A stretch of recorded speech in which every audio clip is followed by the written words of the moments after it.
Welcome everybody to the Viva Connections and SharePoint Framework bi-weekly sync. Today is June 15th and my name is Hugo Bernier and I will be your host for today. We have a packed agenda today. We're going to talk about the latest updates on the SharePoint Framework. We're going to let you know about all the cool stuff we've been doing with the community projects. And so PnPjs, CLI, Microsoft Graph, and all the other cool open source initiatives. We're going to have picture time with our together mode. And then we have three awesome demos. We have Anoop Tatti, who's going to show us the multilingual SharePoint page summarization with Open AI API and Microsoft Graph Pages API. Daniel Turley is going to talk about SharePoint Framework at Microsoft Accelerator live update feature. And Marcus Castro is going to talk about Viva Connections plus Stage View in Teams. Now, we have a whole bunch of resources for you in the community. We can watch our videos in the Microsoft 365 and Power Platform community videos, where we'll post all our meetings, and including this one. We also have our LinkedIn group for discussions, and we have open source initiatives in GitHub. So you can go to github.com/PnP, Office Dev, SharePoint, and Microsoft Graph to view all our open source initiatives. We also have a sample gallery. Actually, we have a bunch of sample galleries, but all these samples are rolled up into one under aka.ms/community/samples. And finally, you can find all our open source initiatives and samples and all the resources we've talked about by going to aka.ms/community/home. Now we have our Microsoft 365 and Power Platform community calls that are regular calls. The Microsoft 365 and Power Platform call is going to be on a summer break in July. So the last call is going to be on the 27th of June, and we're going to be back on the 27th of August. That's our weekly call where Microsoft speakers present and let you know what's coming up and what's new in the community. We also have our monthly Power Platform call hosted by our friend David. And we have our Office add-in monthly call as well. Of course, we also have our Microsoft 365 and Power Platform community biweekly and Viva Connections and SharePoint Framework biweekly calls as well. You can get all these calls at aka.ms/community/calls, and you can download the recurring invites from there. So again, talking about our Microsoft 365 and Power Platform community call by Microsoft speakers. The latest updates from Microsoft Engineering. We're going to have, again, the community together mode group photo. And then Lanley and Kishore Subedi are going to talk about deep dive into science behind Power Automate Copilot, which is very cool. And Sébastien Levert is going to introduce us to Microsoft Graph Toolkit version 3. Now, if you see all these community calls and you're like, hey, I'd love to present something, you can actually request to present. We welcome everyone to present a demo on these calls. And all you need to do is to go to aka.ms/community/request/demo and let us know what you'd like to present on. And hopefully we'll see you there. Now, if you're interested in presenting and you don't know how to get started, or you want to contribute to open source initiatives, we have some stuff for you. We have some guidance that we offer. And David, you want to talk about that? Absolutely do I want to talk about it. Yes. So Friend Sharing is Caring is a program that we started many moons ago to take care of working together and learning together. So we know that the landscape of GitHub and other variety of things trying to accomplish in the community can be a little scary, but these are live sessions that we get together in teams together in a safe space, meaning we don't record them, and we accomplish things like maybe you've never done a pull request in GitHub. We're going to do that together, and you're going to leave feeling confident and enabled. Now, we absolutely know that those sessions schedules have been a little sparse, and we are working on that because we are looking for volunteers. So check out that aka.ms/sharingiscaring/volunteer link. Fill out that form if you'd like to help out. We know a number of you had. We're spinning them up. We're trying to make them scalable so they're available on times all over the globe for our wonderful community, as you are all over the world, and we want to make sure that the times are friendly for you. Now, once you do contribute, we want to recognize you. Now, you've noticed likely that some areas of the recognition or badging has been let go of. Learn has made an announcement about that. We just want to let everybody know that the community recognition program is not dead. It is alive and in living color, and we are growing it, in fact. So we just expanded the opportunity that we have with Credly, in fact. So we're excited about that. So be on the lookout for more campaigns. We're updating the way that you manage your information and your registration using MailChimp. Right. So yeah, and that was a real chimp I got next to me. So there you go. Yeah, it was real. So definitely go register. You can update if you need to. ak.ms/community/recognition will give you access to that. And please do opt in. We want to recognize you for all the amazing work that you're doing. Hugo, back to you. Apparently, David has gone analog with his soundboard. All right, let's talk about our open source projects. We have a whole bunch of open source projects where we welcome contributions, and we want to make sure that you're up to date with what's going on. And first, to talk about PnPjs Client-Side Libraries, we have my friend Beau. I'm your friend today. I'm so excited. Thank you, Hugo. I mean, you're the Kim Cattrall to my Sarah Jessica Parker. I'm not old enough for that reference. So updates this week on PnPjs. Speaking of community updates, we did get a PR from a community member named Hilton, who fixed an issue with working with files with special characters in their names. So thanks to him. We had various documentation updates. There was a fairly significant bug fix as well for a circular reference issue that you might have seen recently if you were using PnPjs trying to initialize webs, so that's been fixed. We also added a new Microsoft Graph share module to our endpoints too. So if you want to access shared items, drive items, that's now available. As always, we do have nightly builds, so check those out. And we're currently still working on V4, so there's an issue in our issues list 2678. If you want to provide any insights, thoughts, concerns, or things that you love about V3 or you would like to see in V4, just let us know. Back to you, Hugo. Awesome. Thank you, Beau. And to talk about the CLI for Microsoft 365, we have Gary. Gary? No, actually, Gary is on holiday and that's me right. instead. Yeah, it says Adam right here. Go ahead, Adam. That's fine. And so totally, it's the middle of the month. So we are in the middle of our 6.9 version, working on the 6.9. So currently we have the 6.9 beta ready for you to download. We have new commands for SharePoint, Purview, and the first thing we did in the new version is we migrated our docs to Docsaurus. So if you want to give it a check, for sure, let us know and provide feedback. Are we progressing in a good direction? And also check out our new AI enhancements in our docs page.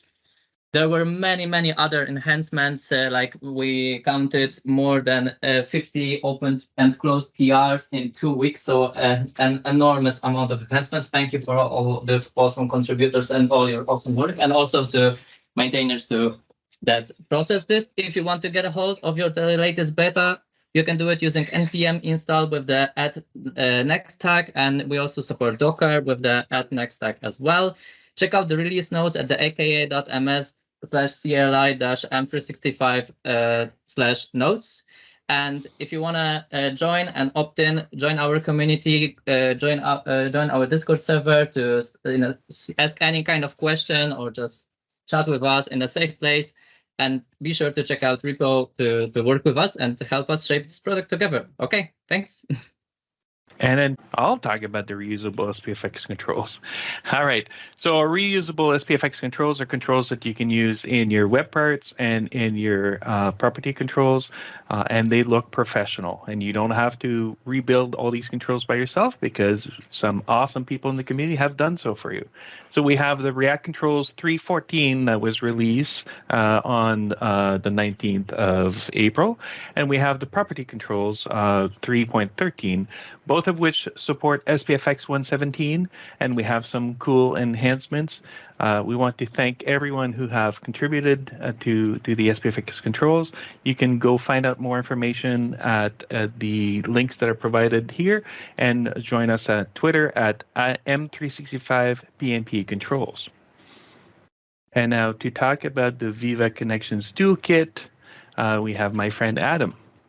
Yeah, it's me again. So the Viva Connections Toolkit is a Visual Studio Code extension created by the PnP community together with Microsoft to boost your productivity in SPFx area. So if you are creating any kind of SharePoint framework solution to extend Outlook, Office, Teams, of course SharePoint, and any of the Viva products, then this is the VS Code extension for you to try out and give it a check. It's powered by the Yeoman generator, the same Yeoman generator used to scaffold the SharePoint projects, by CLI for Microsoft 365, of course, and by the PnP community web parts extension, ACES samples, so many cool stuff.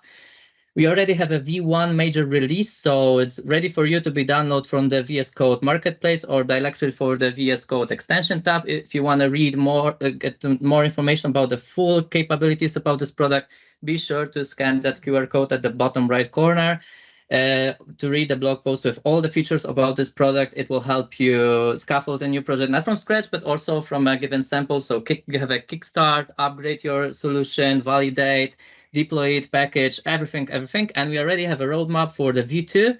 As you can see on the slide, we're going to provide new features that will help you code this SPFx solution, generate a CI/CD pipelines, and many, many more awesome stuff way ahead. The first thing is already done, and it's available for you as a pre-release. So when you install the Viva Connections Toolkit, you will have an additional button to switch to the pre-release to use the greatest and latest. Be sure to check out this project, this VS Code extension, if you are developing any SPFX solution, and provide us that awesome feedback. Thanks a lot. Wonderful, thank you. We also have the PnP Modern Search, which can be found at aka.ms/pnp-search, and it's a series of flexible web parts that you can use to build a modern search experience. We're at version 4.9, and we want to thank everyone who have contributed to it. We have a whole bunch of fixes, security fix, added new scenarios, and please go take a look at the release notes on the website to find out more. Now we have some samples as well. And so samples are actually GitHub repositories for both SPFX extensions and SPFX web parts. And these are the latest updates. We have a new application insights and cost management dashboard web part by Kinga Kazal. And it's really cool because it allows you to, if you ever have tried to share, the cost information with your stakeholders and shareholders, it typically requires them to use the Azure dashboards, and it's a nightmare to manage the permissions. So this sample solution really allows you to display the dashboard directly in a SharePoint site or in a tab in Microsoft Teams, which is very cool. We also have a new advanced page property, or a new update to the advanced page property. Nishkalank Bezawara has updated by adding support for multi-line fields, which is very cool.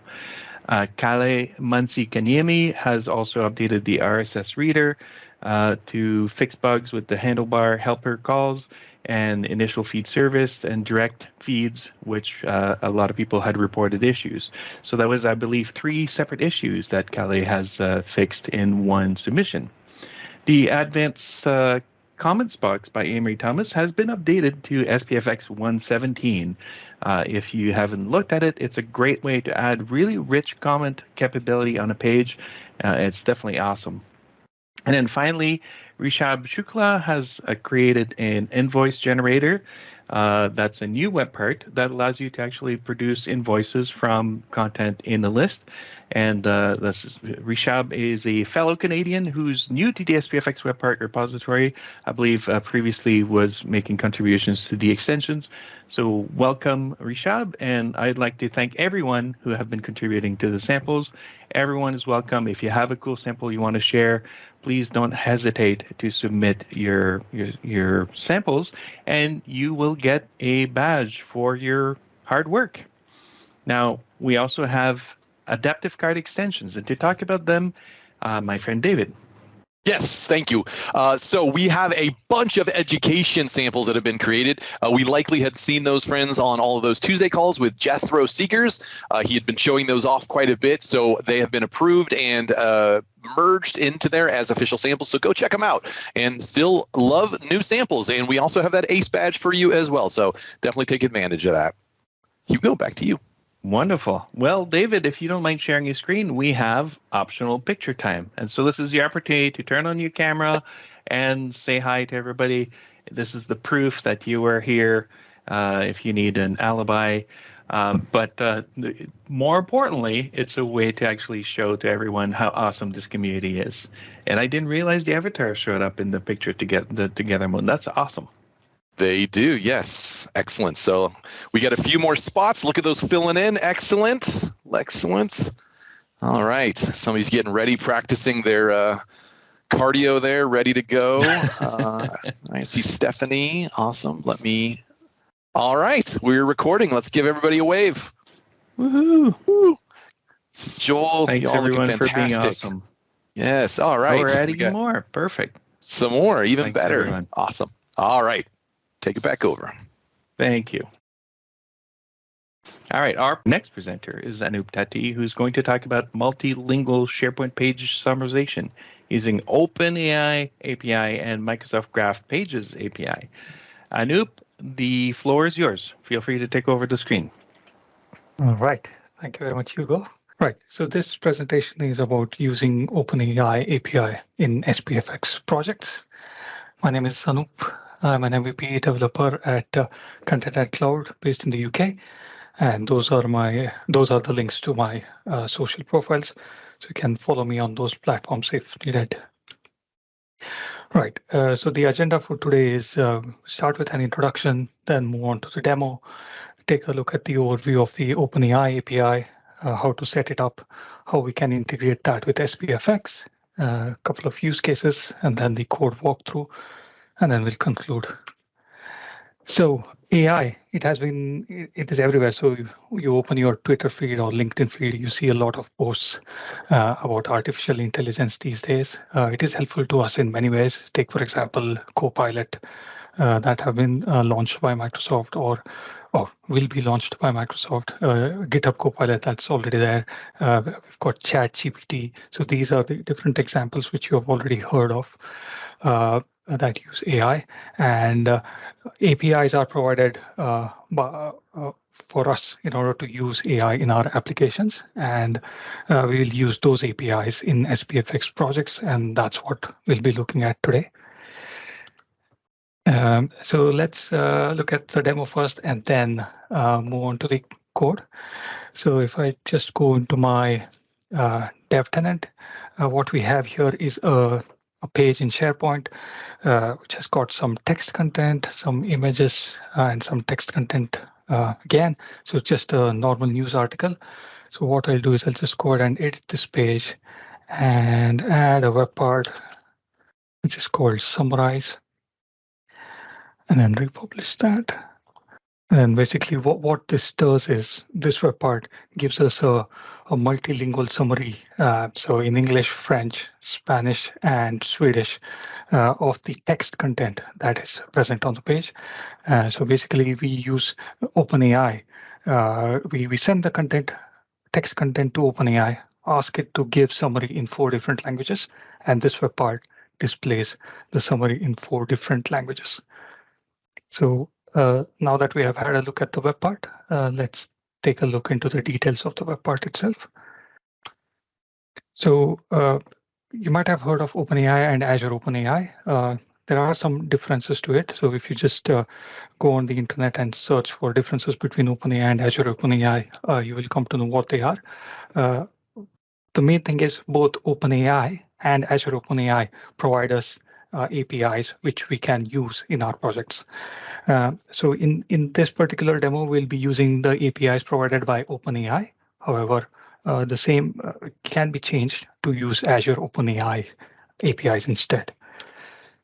But whatever it is, before working with production data and these OpenAI or Azure OpenAI, make sure you read the data policies that are given by OpenAI and Azure OpenAI, and then decide on which one to use and whether they are okay with your company's data policies, etc. So that's one important thing to remember. Now, OpenAI API, so it's a tool provided by OpenAI, which gives access to the advanced AI models with a simple interface. It helps us integrate AI into our applications very easily. The AI models use a deep learning algorithm to provide high quality responses to the queries, and it can be accessed through a variety of programming languages. So in order to look into this OpenAI and play with it, what we can do is we can simply create an OpenAI account by going into the OpenAI's site, and we can obtain an API key, and they've got a playground on the website itself, with which we can look at the different API endpoints that are provided. Right, now let's look at how we integrate OpenAI API with SPFx. So what we do is we have our SPFx projects on the left side. We use Azure function as the middleware, which will communicate with OpenAI. So a request is sent from SPFx to Azure function. Azure function then sends that request to OpenAI using the OpenAI key, and then OpenAI returns the data, which is then provided back to SPFx. So if we just take a look at the details, so on the SPFx web part, what we do is we get the data, which is nothing but the content of the page, and that content is passed to the Azure function. The Azure function then constructs something called as a prompt, which we'll have a look in a minute, and that is sent to OpenAI by calling the OpenAI API. And then OpenAI uses that prompt, provides us the high quality response, in this case, the summary in different languages. That is returned back to the Azure function. The Azure function then sends it back to, sends it back to SharePoint Framework web part, which then displays the formatted data in a nice way. All right, some of the use cases of using OpenAI in SharePoint are, one is the one that we saw, summarizing SharePoint page content in multiple languages. The other use cases might be showing possible titles for a page so that the editors of the page can look at the possible titles and then decide which title to use if they are okay with the response. The other might be showing possible thumbnails for a page. So a few thumbnails can be shown, and then the editors of the page can choose a thumbnail and then set the thumbnail of the page. Right, now let's look at the code. So all this code is available on GitHub under the samples repository. What I have done here is opened the web part and then highlighted the summarize.tsx component, which is a React component. And I'll be navigating through various files and then showing the important bits of the code. So in the web part, we've got this main component called as summarize.tsx, which I've highlighted. That particular component has a method in order to get page content using Graph API. So for that, we use the Microsoft Graph Pages API. And then what we do is, because we are interested only in the text content, we filter the content to target only the text web part. So as you can see over here, we are using Microsoft.graph.text web part, which gives us only the text web parts present on the page. So once we have that, we get the content of that of the text web part, and then we need to pass that page content to OpenAI. For that, we use Azure functions. So there's a method called as get summary using OpenAI, and this ultimately calls an Azure function. Now, in order to use Azure functions or call Azure functions, I'm using a React hook, but this is not compulsory. This is just one of the ways of calling Azure function. We can call Azure function directly from the, using other code. You will have a lot of samples which explain that. But in this particular case, I'm using React hooks, which is called use Azure functions. So what we do is we get the AAD HTTP client first. And then this particular method or this particular piece of code that I've highlighted over here, what that does is it checks whether it's a GET request or a POST request. If it's a GET request, we append parameters to the query string. If it's a POST request, we compose the body. And then what we do here is we call the Azure functions, call the Azure function by passing in the headers and the body. And then once we get the response from the Azure function, we just collect that in a variable. Right. Now, with respect to the Azure function itself, we've got two Azure functions. One is called as Summarize, which gets the data from OpenAI API, and there's another Azure function called as Update Page, which I'll come to in a minute. So firstly, we'll look at this Summarize function. So this particular Azure function gets the page content from the SPFx web part. So what we do is we take that content into a variable called as content, and then we need to construct a prompt which needs to be sent to the OpenAI. That prompt is nothing but a JSON. So what we do is we have to construct that JSON. So I have put that JSON in a file called as data.json, and in that particular JSON file, which we'll look at in a minute, we'll replace the content with the content that we have received. So if we look at the JSON file, as you can see over here, it says that we are using a particular model of OpenAI. Then we have to send some messages and some other parameters to the OpenAI. So the main thing is the message. So in this message, we say, please give us a one short sentence summary in all the different languages that we need. And then towards the end, we've got the content in curly braces, and that content will be replaced by whatever content is passed to the Azure function. There are other parameters as well, which we can play with if needed. Right, as you can see over here, we get the JSON and then replace the content in that JSON. And then what we do here is from the app settings, we get a couple of settings. One is the API endpoint, and the other one is the API key. Once we have that, we go ahead and call this invoke web request. I should have mentioned that this particular Azure function is a PowerShell Azure function, and all these are PowerShell functions. So we call the invoke web request function by using the endpoint that we get from the app settings. So which then goes ahead and calls OpenAI API, gets us the data, and then we just format it to get that data will be nested, so we need to get a particular object from that nested structure. That's what we do over here.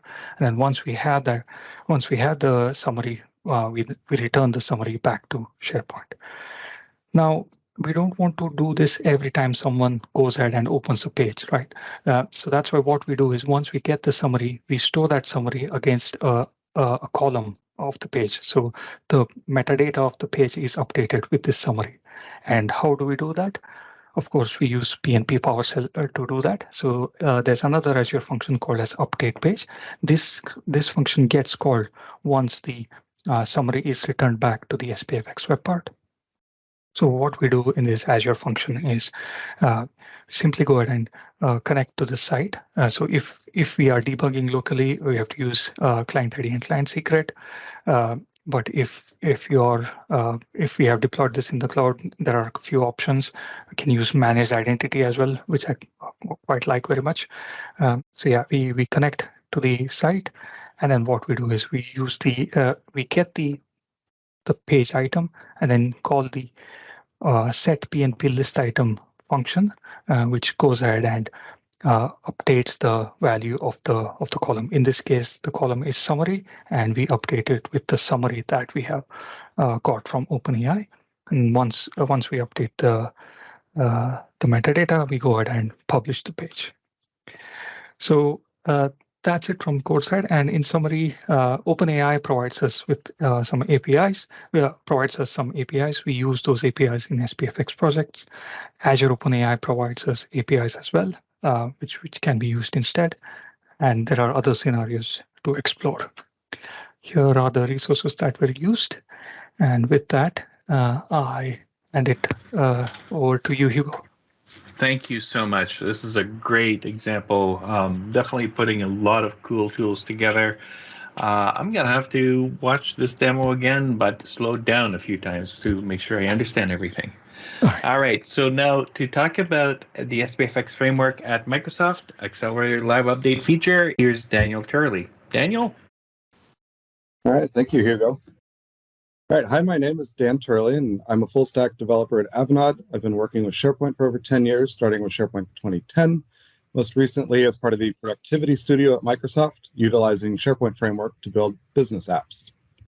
Today, I'll be presenting on the live update feature in our SPFx solution Accelerator, but first, a quick overview of the Accelerator. It's a set of patterns, reusable code, components, and tools that created for building business apps on the SharePoint platform. It has evolved over the last 6 years, and we've used it in the Productivity Studio to build a dozen business apps over that time. The Accelerator is open source, and we've published a complete app to demonstrate its features. The SharePoint framework sample is named React Rhythm of Business Calendar. The Accelerator has the following high-level features. We have guidelines for solution structure to organize your domain model, services, components, and schema. We have a robust domain model with features like change tracking, validation, and relationships. There's also a services framework with provided services for SharePoint list data, time zones, and users and groups, and more. We also have dynamic provisioning of SharePoint lists for app setup and upgrade experiences. There are React components for view edit panels and dialogues, asynchronous data, live update controls, a wizard, and more. We have tooling to support development teams and environments. And last but not least, live update ensures users are always collaborating with the latest data. And this is the feature that we'll be discussing today. Now, I'd like to go straight into a demo because I think it'll be easier to talk about the nuts and bolts after seeing live update in action. I'm going to share my screen. All right, I have here our Rhythm of Business Calendar app open in 2 windows under 2 different user accounts. On the left is my account, and on the right is Megan, a test user in this tenant. First thing I want to show you is Megan adding a new event to the calendar. I'm going to do this from the right side. And then this event will appear on the left screen without me having to refresh a page or click a reload button. So I'm going to call this test event 1. And set some values here for the refiners. Okay, that's saved. Now we'll give it a moment here to appear on the left side. So we're using a package named SP List Subscription. And what this does is allow us to subscribe to changes to SharePoint lists. It's using WebSockets instead of polling. And it's usually pretty fast, but we are relying on SharePoint to notify us when anything changes in the lists. So we have this little indicator that shows me that this is a new item. So as part of the Accelerator, we have a live update React component where you can pass in an entity through props. And so you get to choose where you'd like to render this little indicator dot when building your UI. So I'm going to take this one step further. What I'm going to do is start editing this new event from my side on the left. And what I'm going to do is I'm going to change the title. I'm going to call this Sample Event 2.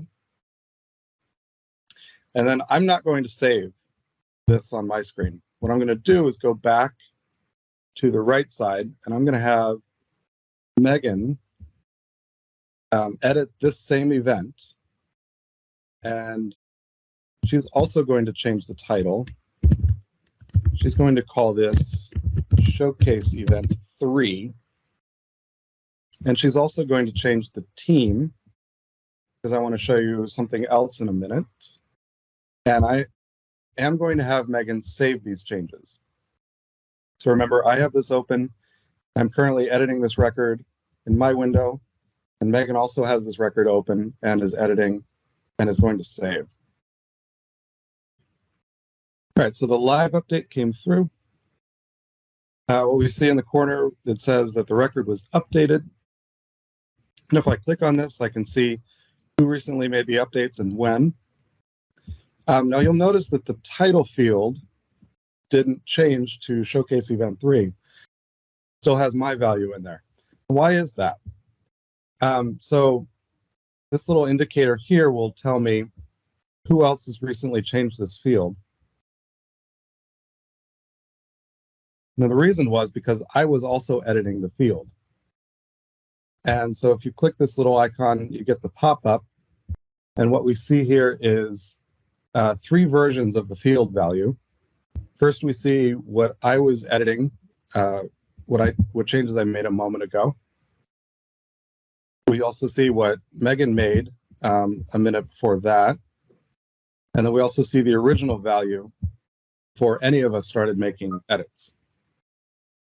We also have these 3 helpful action buttons, so I can pick any of these versions for this field. So what I'm going to do is revert this to the original value, test event 1. Now that was just a plain text field, but I also want to show you that this pop-up supports custom rendering of the values. So remember, Megan also changed the Teams refiner, and so I want to show the pop-up for that live update. You can see she changed it to the leadership value. We can custom render the pill with the colors for the refiners. So what I'm going to do is keep this change. Now I'm going to go ahead and save this record. And in a few seconds, we should see that update on Megan's screen on the right. Okay, so let's talk for a minute about how we implemented Live Update. So this works by extending the change tracking capabilities of the entity class that is part of the Accelerator. When you define an entity, such as the event entity in the Rhythm of Business Calendar app, you define a state object, which will store all of the entity's internal state. And then you write simple getters and setters to expose that state outside of the entity class, such as to your UI.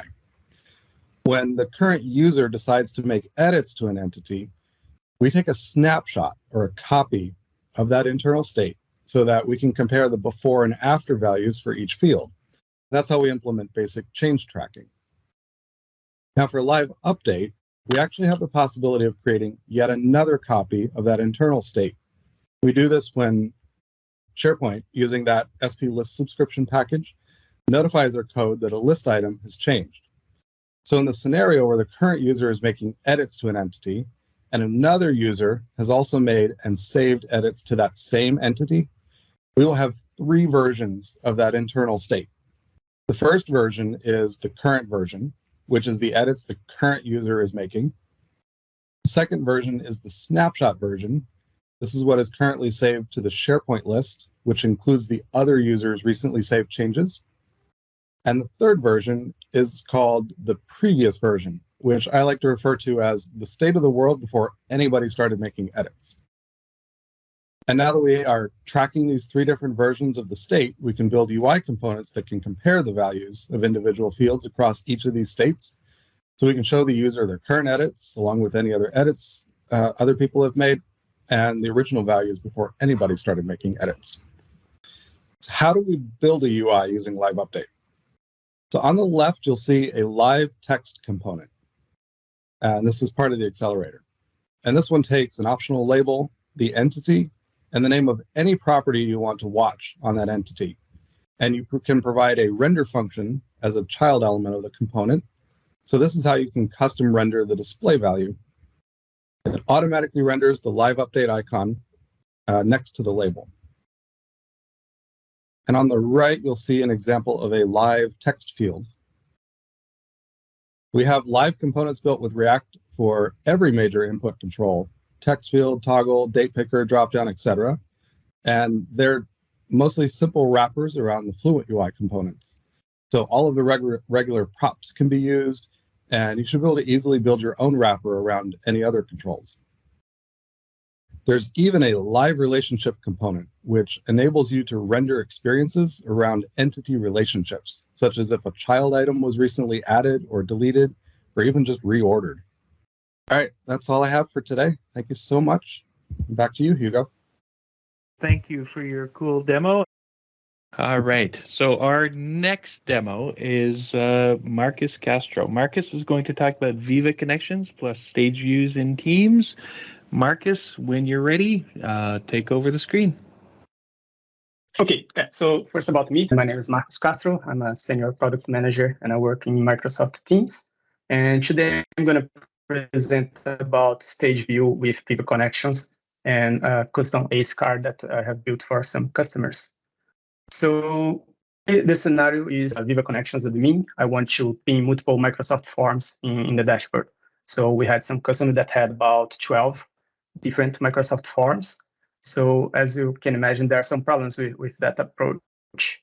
So the way to do that now would be, create one card per form, and we have no custom built-in cards for Microsoft Forms. So we use a web link, and you just add the link to your Microsoft Forms. And so there are some issues, right? You end up with a very big Viva Connections dashboard with 10 different cards. Also, one issue that we found out is when the customers were using mobile clients, there was some issues with SSO.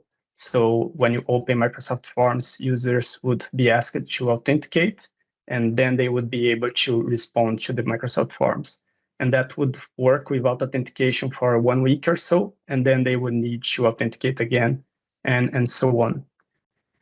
So we got some, I will show later on Viva Connections how we did to solve that question. So we developed a custom ACE card, and instead of just using the web link, we are opening the Microsoft Forms in stage view in Teams. And the same for Power Apps. So exactly the same scenario. I have a customer that has 10 different Power Apps, and they want to show those in Viva Connections. Again, the same problem. You would need a lot of different tiles there on Viva Dashboard, and space can be one thing to consider, especially for users that are using mobile. In desktop is okay, you have more space, but in a mobile, if you can just bundle all the apps together, it looks much better. And other thing that we found out with the Power Apps is that many times the SharePoint admin and the Viva Connections admin is not a Teams admin person. So they would need to ask somebody else to go to Teams Admin Center and upload the app manifest and install that using an app policy for all the users. So then they could start using the app. And as I'm going to show you with Stage View, you can actually jump that step. You don't need to install the application for all your users. I'm going to share my demo here. Okay, so we are now in Viva Connections, and I have here a normal web link that opens Microsoft Forms. So this is the usual way to do it, right? So you just click it, and as you can see, Microsoft Forms will open in another tab. So that's one way to do it. Another way is to form the stage view, and using deep link, I can open here the forms in a stage view. One benefit of doing this way already is that the user is kept on Viva Connections. You don't have a separate tab, and you just close it and you can open another form. But the way we do with this custom ACE card is with one single card, you can have multiple forms, and I can open. It opens in stage view. I can respond to that. I can close, and again open another one. So as you can see, it's much better for a user experience for the user.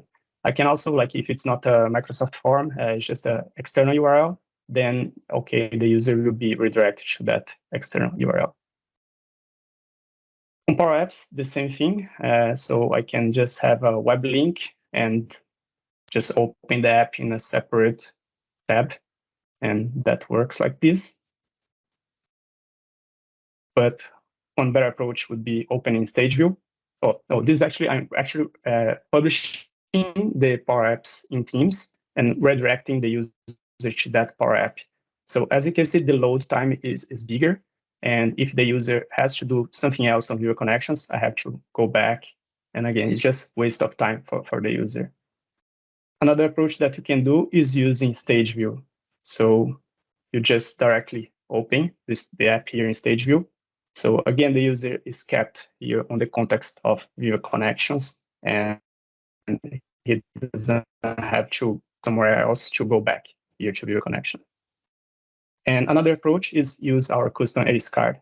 So again, here I can just bundle multiple Power Apps and just open stage view and do what I need to do here on this app.